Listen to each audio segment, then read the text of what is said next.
그리고 가지밭에서 허리를 숙인 그 순간 그녀는 느꼈습니다. 땀에 젖은 등줄기를 타고 들어온 낯설고도 따뜻한 감각.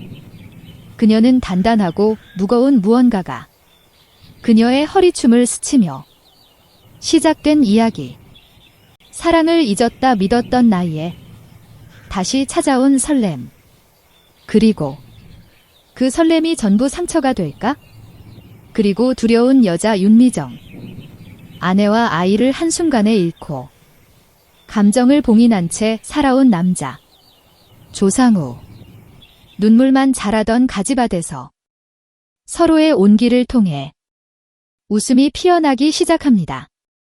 네, 오늘도 인생의 끝자락에서 다시 시작된 황혼의 사랑 이야기를 전해드립니다. 영상이 마음에 드셨다면 그리고 좋아요와 구독, 알림 설정까지 부탁드립니다. 여러분의 응원이 또 다른 인연을 이어주는 힘이 됩니다. 서울 을지로 골목 깊숙한 곳 25년간 윤미정의 손대가 묻은 작은 식당. 미정인의 마지막 날이었습니다. 그리고 오래된 가스레인지 위에서 마지막 된장찌개가 끓고 있었죠. 미정은 낡은 행주로 테이블을 닦으며 지난 세월을 되돌아봤어요. 엄마 캐나다에서 잘 살고 있으니까 걱정하지 마세요. 그날 딸 수진이의 마지막 전화. 내용이 귀가에 맴돌았습니다. 그 후로 벌써 석 달째 연락이 없었죠. 미정은 핸드폰을 들었다. 나 딸을 반복했어요. 저는 시차 때문인지 아니면 정말 바빠서인지 알 수 없었습니다. 임대료는 매달 오르고 손님은 줄어들었어요. 코로나가 지나간 후에도 예전 같지 않았죠. 젊은 사람들은 배달 음식을 시켜 먹고 단골 어르신들은 하나 둘 세상을 떠나거나 요양원으로 가셨습니다. 미정은 마지막 설거지를 하며 눈물을 참았어요. 미정아, 짐 다 쌌어. 내 친구 정희가 트럭을 몰고 나타났습니다. 70대 초반의 건장한 체격을 가진 이장님은 인자한 미소를 지으며 미정에게 말했어요. 요즘 일손이 부족해서 말이죠. 가지밭에서 임시로 일할 사람을 찾고 있는데 어떠십니까? 네, 이장님의 제안에 미정은 잠시 망설였습니다. 도시에서 식당 일만 해온 터라 농사일은 생소했거든요. 힘들지 않을까요? 미정이 조심스럽게 물었습니다. 처음엔 좀 힘들겠지만 금방 익숙해지실 거예요. 저는 하루 일당도 나쁘지 않고요. 이장님이 격려하듯 말했죠. 정희가 미정이 팔을 살짝 잡으며 속상했어요. 미정아, 한번 해봐. 집에만 있으면 우울해질 것 같은데. 다음 날 새벽 6시. 미정은 이장님의 안내로 마을 외곽의 가지밭에 도착했습니다. 그리고 아직 이슬이 맺힌 가지 잎들이 아침 햇살에 반짝이고 있었어요. 생각보다 넓은 밭에 보라색 가지들이 주렁주렁 달려 있었죠. 네, 여기서 이분과 함께 일하시면 됩니다. 이장님이 가리킨 곳에 한 남자가 서 있었어요. 키가 크고 어깨가 넓은 50대 후반으로 보이는 남자였습니다.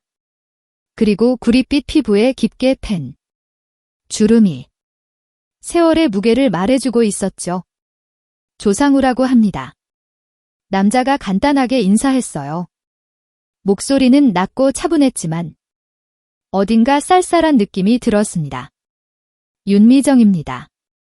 네, 잘 부탁해요. 미정이 허리를 숙여 인사했지만 상우는 고개만 살짝 끄덕이고 돌아섰어요.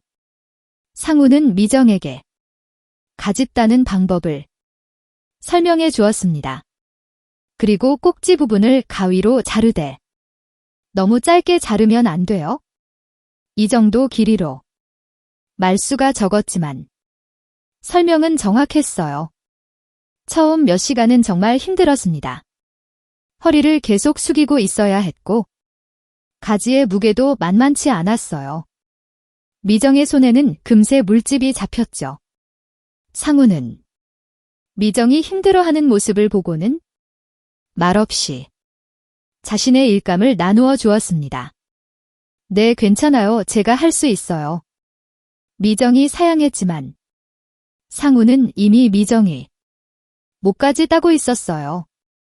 점심시간이 되자 상우는 나무 그늘로 자리를 옮겼습니다. 그리고 미정도 따라가서 정희가 싸준 도시락을 꺼냈어요. 상우는 자신의 도시락에서 삶은 달걀 하나를 꺼내 미정 앞에 놓았습니다. 오늘은 체력이 필요할 텐데 상우의 배려에 미정은 고마움을 느꼈어요. 서로 말은 많지 않았지만 나쁘지 않은 기분이었죠. 오후 작업이 끝날 무렵 미정은 허리가 아파서 일어나기 힘들었어요. 그리고 그때 상우가 다가와 미정에 불편하지는 않았습니다. 저는 서울에서 오래 사셨어요. 상우가 먼저 말을 꺼냈어요. 25년 정도요. 그리고 식당을 했었거든요. 미정이 대답했습니다. 힘드셨겠어요. 처음엔 그랬죠. 하지만 익숙해지니까 괜찮더라고요. 단골분들도 생기고. 그리고 미정이 과거를 회상하며 말했어요. 상우는 고개를 끄덕이며 들었습니다. 저도 서울에서 일한 적 있어요. 건설 현장에서 그래요. 언제요? 한 15년 전쯤. 허리를 다쳐서 내려왔어요. 상우의 목소리가 조금 낮아졌습니다. 그리고 두 사람은 서로의 과거를 조금씩 나누었어요. 미정은 이혼 후 혼자 딸을 키우며 식당을 운영했던 이야기를, 상우는 도시에서의 힘든 노동과 고향으로 돌아온 이야기를 들려주었죠. 그리고 비가 그치고 해가 다시 나왔을 때 두 사람 사이의 거리는 조금 더 가까워져 있었습니다. 그리고 며칠 후 미정은 작업 중 허리를 삐끗했어요. 아이고. 미정이 허리를 부여잡으며 신음을 냈습니다. 상우가 급하게 다가왔어요. 괜찮아요. 허리가 좀. 미정이 일어서려 했지만 아파서 움직일 수 없었어요. 잠깐만 기다려봐요. 그리고 상우가 어디론가 갔다가 파스를 들고 돌아왔습니다. 이거 붙이면 좀 나을 거예요. 제가 할게요. 미정이 손을 내밀었지만 상우가 고개를 저었어요. 허리는 혼자 하기 어려워요. 괜찮으시면 제가. 미정은 잠시 망설였지만 고개를 끄덕였어요.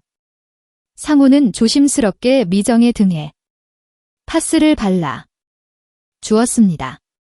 그의 손길은 예상보다 부드러웠어요.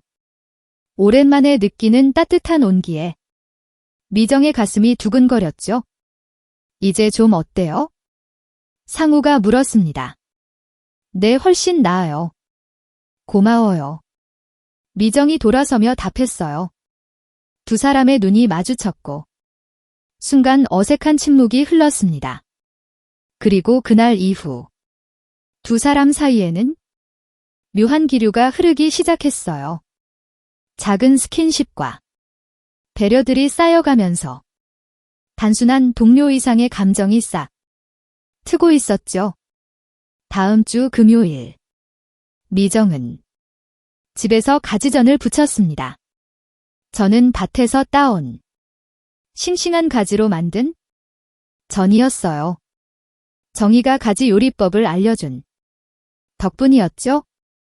이거 상호 씨가 좋아할 것 같은데? 정희가 부친 가지전을 보며 말했어요. 그냥 고마워서 만든 거예요. 항상 달걀도 챙겨주시고. 미정이 얼굴을 붉히며 대답했습니다. 아, 그래, 그냥 고마워서. 정희가 웃으며 손을 흔들었어요. 저녁 무렵. 미정은 가지전을 담은 그릇을 들고 상우의 집으로 향했습니다. 저는 마을 끝자락에 있는 작은 기와집이었어요. 마당에는 고추와 상추가 자라고 있었죠. 상우 씨 계세요? 미정이 대문 앞에서 조심스럽게 불렀어요. 미정 씨. 상우가 마당에서 나와 놀란 표정을 지었습니다. 무슨 일이세요? 가지전을 만들었는데 너무 많이 붙어서요. 혼자 먹기엔 많아서. 그리고 미정이 그릇을 내밀며 말했어요. 상우는 잠시 망설이더니 문을 열어주었습니다. 들어오세요. 상우의 집은 단정했습니다. 생활에 필요한 최소한의 가구들만 있었고 어디든 깔끔하게 정리되어 있었어요. 네, 하지만 어딘가 쓸쓸한 느낌이 들었죠. 앉으세요. 차라도 끓일게요. 상우가 부엌으로 향했어요. 미정은 거실을 둘러보았습니다. 그리고 벽에는 가족 사진 대신 달력 일만 걸려 있었어요. 상우가 얼마나 외롭게 살아왔는지 짐작할 수 있었죠. 저는 보리차밖에 없어요. 상우가 차를 가져오며 미안해했어요. 괜찮아요.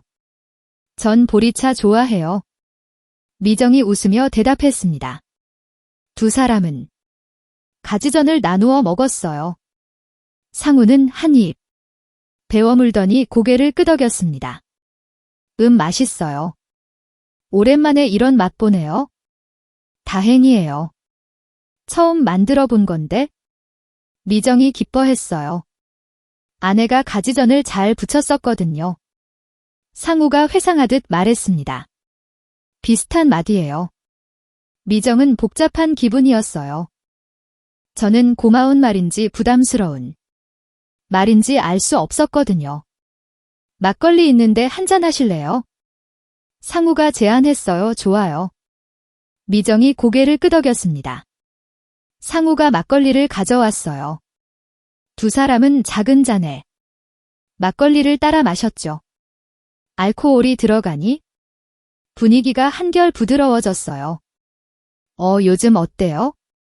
단일 많이 힘들죠? 상우가 물었어요. 처음엔 힘들었는데 이제 괜찮아요. 상우 씨가 많이 도와주셔서. 미정이 대답했습니다. 저도 혼자 일하는 것보다 훨씬 좋아요. 상우의 목소리가 조금 낮아졌어요. 두 사람은 막걸리를 마시며 이런저런 이야기를 나누었습니다. 그리고 어린 시절 이야기, 좋아하는 음식, 계절에 대한 이야기까지 시간이 어떻게 흘렀는지 모를 정도였어요. 어느새 밖이 어두워졌습니다. 그리고 미정이 시계를 보니 벌써 9시가 넘어 있었어요. 늦었네요. 가야겠어요. 미정이 일어서려 했어요. 조금 더 계시죠. 상우가 아쉬워하며 말했습니다. 네, 미정은 망설였어요. 마음으로는 더 있고 싶었지만 선을 넘는 것 같아 부담스러웠거든요. 오늘 자고 갈까요? 네, 미정이 용기를 내어 말했어요. 자신도 놀랄 정도로 담대한 말이었죠. 상우가 미정을 바라보았습니다. 그리고 그의 눈에는 당황스러움과 함께 따뜻한 빛이 있었어요. 정말 괜찮으세요? 상우가 조심스럽게 물었어요. 네, 미정이 고개를 끄덕였습니다. 그리고 그날 밤 두 사람은 조심스럽게 서로에게 다가갔어요. 오랜만에 느끼는 따뜻한 온기와 위로였죠. 각자의 상처를 감싸 안으며 새로운 시작을 알리는 밤이었습니다. 새벽명 미정은 상후의 품에서 깨어났어요. 그리고 그의 고른 숨소리를 들으며 오랜만에 평안함을 느꼈죠. 이제 정말 혼자가 아니라는 생각이 들었어요. 상우도 미정의 존재가 주는 따뜻함에 마음이 편안했습니다. 저는 오랜 외로움 끝에 찾아온 소중한 인연이었어요. 월요일 아침, 미정은 평소보다 늦게 밭에 도착했습니다. 상우의 집에서 아침을 먹고 온 터였어요. 그런데 분위기가 이상했습니다. 그리고 다른 일꾼들이 미정을 보며 수근거리고 있었거든요. 미정 씨 왔네? 한 아주머니가 의미심장한 눈빛으로 말했어요. 안녕하세요. 미정이 인사했지만 대답이 시원치 않았습니다. 상우는 이미 와서 일을 시작하고 있었어요.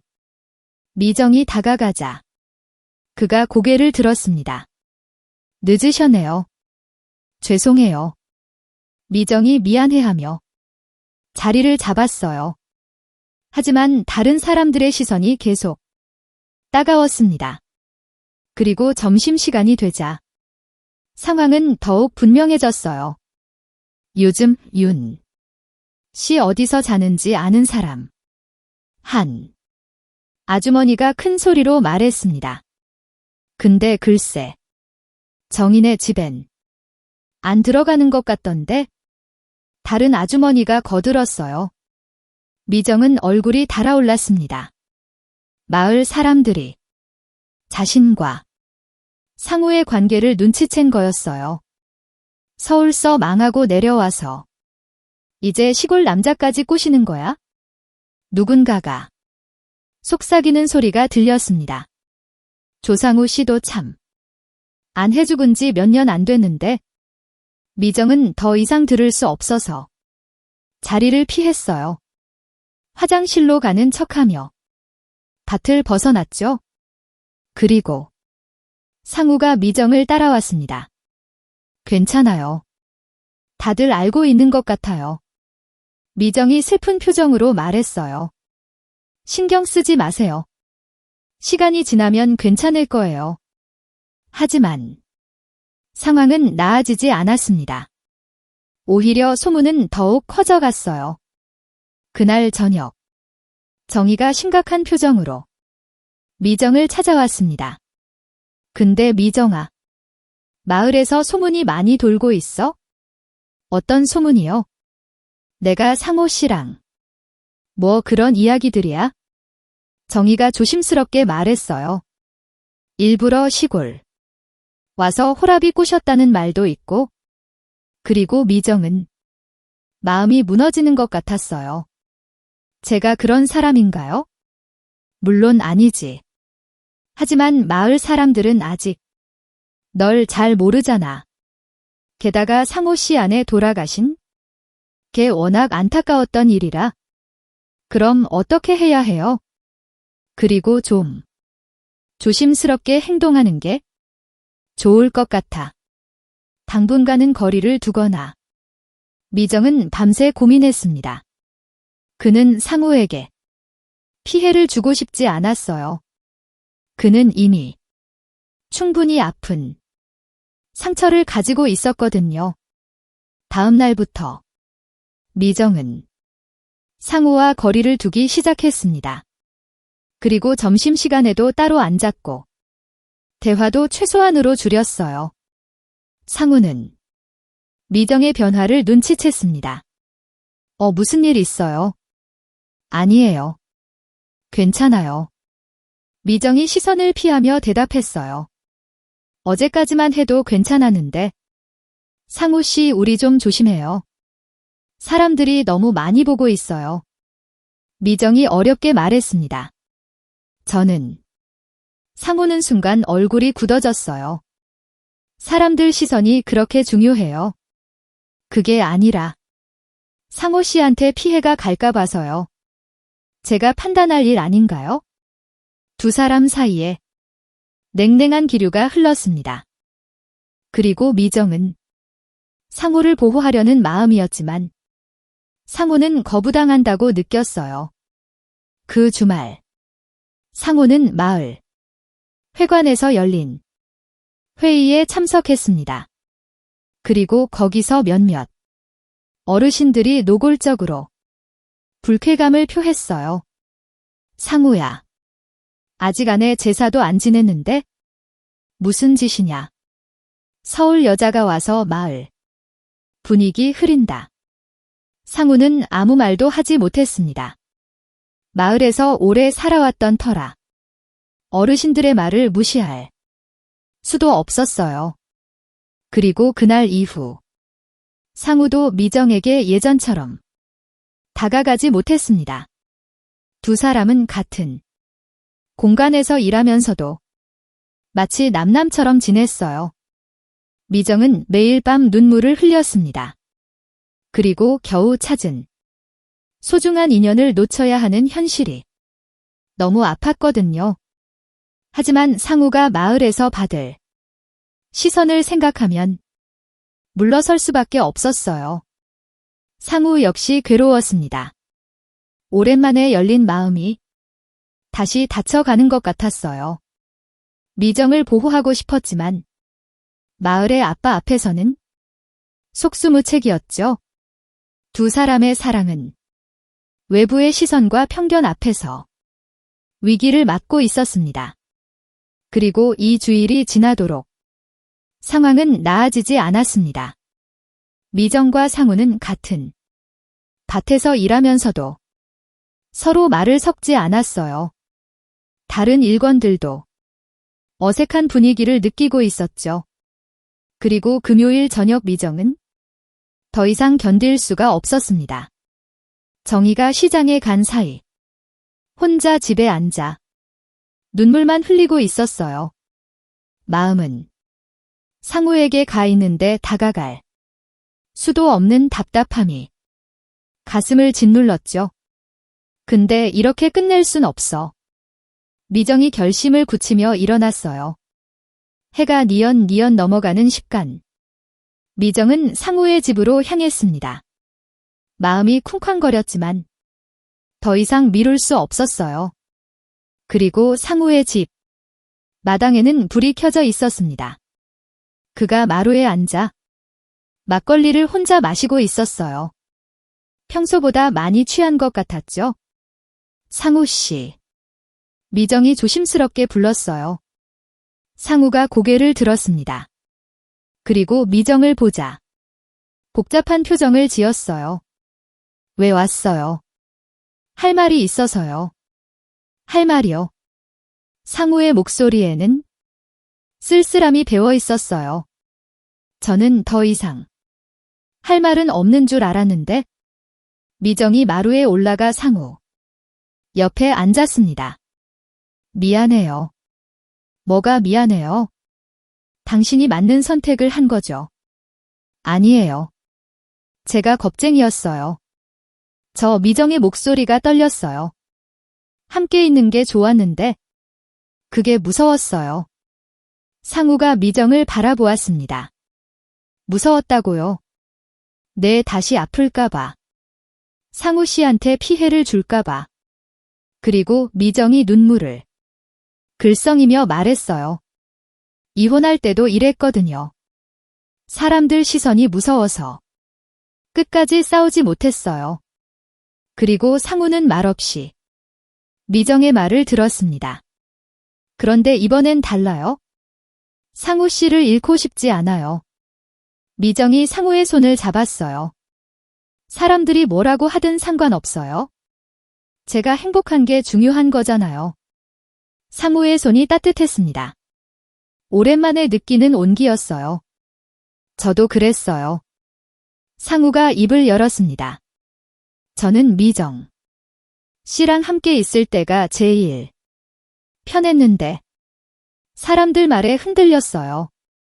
어떤 말이요? 아내한테 미안하다는 생각도 들고 또 무너지는 소리가 들렸어요. 상우의 목소리가 갈라졌어요. 미정은 상우의 마음을 이해했습니다. 그리고 죽은 아내에 대한 죄책감과 또 다른 이별에 대한 두려움이었죠. 상호 씨. 아내분도 상호 씨가 혼자 외롭게 지내는 걸 원하지 않을 거예요. 그리고 미정이 상우의 손을 더 꼭 잡았어요. 그럴까요? 분명히요. 사랑하는 사람이 행복하기를 바라는 게 진짜 사랑이잖아요. 상우가 미정을 바라보았습니다. 저는 그의 눈에서 눈물이 흘러내렸어요. 미정 씨, 저는 당신을 지킬 자신이 없어요. 그리고 마을 사람들한테 상처받을 수도 있고. 괜찮아요. 제가 강해질게요. 미정이 상우의 눈물을 닦아주며 말했어요. 우리 함께 견뎌요. 네, 정말 괜찮겠어요. 네, 이번엔 도망가지 않을게요. 상우가 미정을 끌어안았습니다. 그리고 두 사람은 오래도록 서로를 껴안고 있었어요. 각자의 두려움과 상처를 인정하면서도 함께 극복해 나가겠다는 약속이었죠. 네, 함께 살아요. 상우가 미정의 귀에 속삭였어요. 네, 함께 살아요. 미정이 대답했습니다. 그날 밤 두 사람은 진심을 나누며 서로에 대한 믿음을 확인했어요. 그리고 외부의 시선보다 서로의 행복이 더 중요하다는 걸 깨달았죠? 다음 날부터 미정과 상우는 당당하게 관계를 이어갔습니다. 저는 사람들이 뭐라고 하든 신경 쓰지 않기로 했어요. 진짜 사랑은 숨기는 게 아니라 지켜나가는 거라는 걸 알았거든요. 정희는 두 사람의 변화를 보며 흐뭇해했어요. 이제야 제대로 된 것 같네. 그리고 마을 사람들도 시간이 지나면서 점차 받아들이기 시작했습니다. 두 사람이 진심으로 서로를 아끼는 모습을 보았거든요. 8장 마이너스 새로운 시작. 가을이 깊어가던 어느 토요일. 아침 미정과 상우는 함께 장을 보러 나갔습니다. 이제는 마을 사람들 앞에서도 자연스럽게 나란히 걸을 수 있게 되었어요. 처음엔 시선이 따갑기도 했지만 시간이 지나면서 사람들도 익숙해졌죠. 오늘은 뭘 해 먹을까요? 그리고 미정이 채소를 고르며 물었어요. 김치찌개 어때요? 날씨도 쌀쌀하고. 상우가 제안했습니다. 좋아요. 그럼 돼지고기랑 두부도 사야겠네요.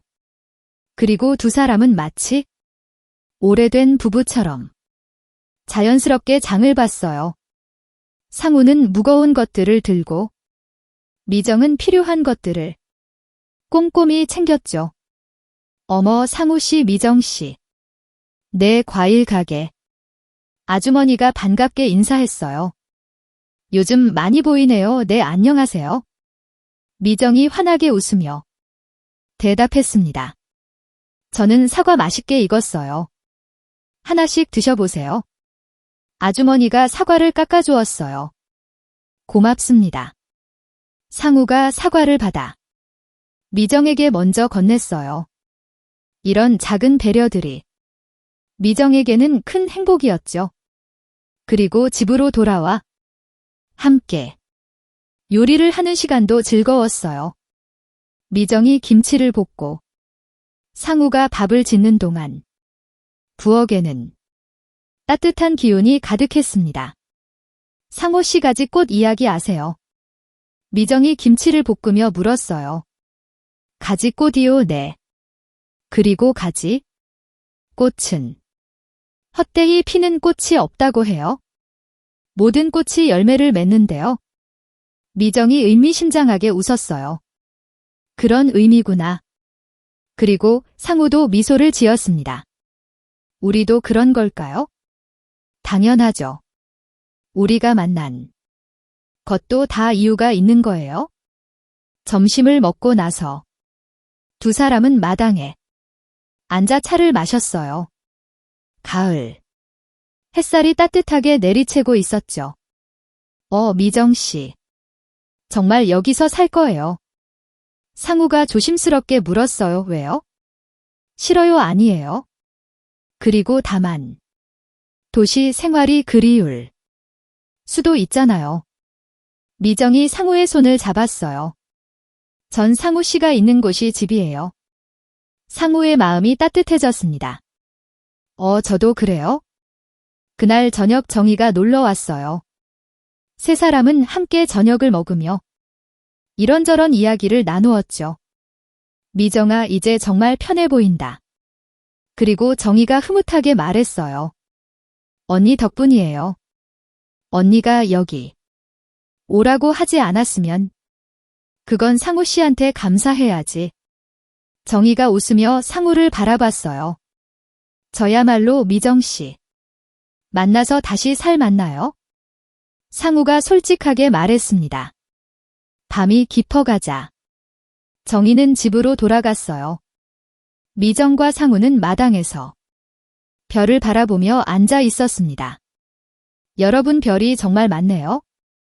미정이 하늘을 올려다 보며 말했어요. 서울에선 볼 수 없는 풍경이죠. 맞아요. 처음엔 너무 조용해서 무서웠는데 이젠 이 고요함이 좋아요. 상우가 미정의 손을 잡았어요. 미정 씨 사랑해요.